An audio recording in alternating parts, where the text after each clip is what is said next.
Recently, I had the hair-pulling experience of having budget insurance and trying to get a doctor's appointment in order, the end result of which being me slamming my car door and yelling cocksucker mother. And I tried to keep it to myself because no one likes a complainer, but man, it feels good to let it out. Or does it? But I noticed that if I talked about it even a little, like even if I was just stating the facts as they happened, I still felt that annoyance creep up as I kind of relived the experience. So I decided to just stop thinking about it altogether. Every time it came up, I just, nope.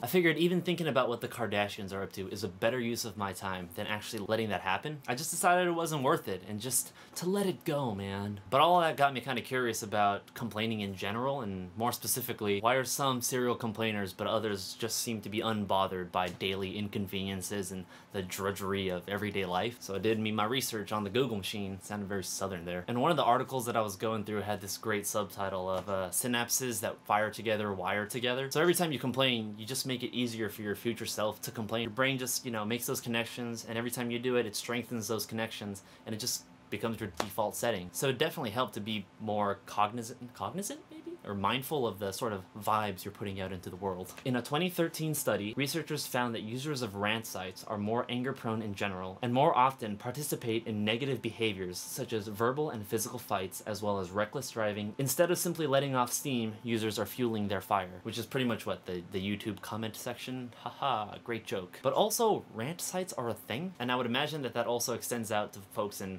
the IRL, who indulge in ranting and complaining. Because if venting really does get anger out of your system, then venting should result in a reduction of both anger and aggression. Unfortunately for catharsis theory, the results showed precisely the opposite effect. And that's from psychologist Jeffrey M. Lohr of the University of Arkansas. Of course, I'm gonna link to all of this stuff in the description. So what do you do when bad shit happens to you? Lohr and his fellow researchers suggest taking a timeout or deep breaths. It sounds like what we tell little kids who are in the midst of a temper tantrum to do, but turns out it works on angry adults as well.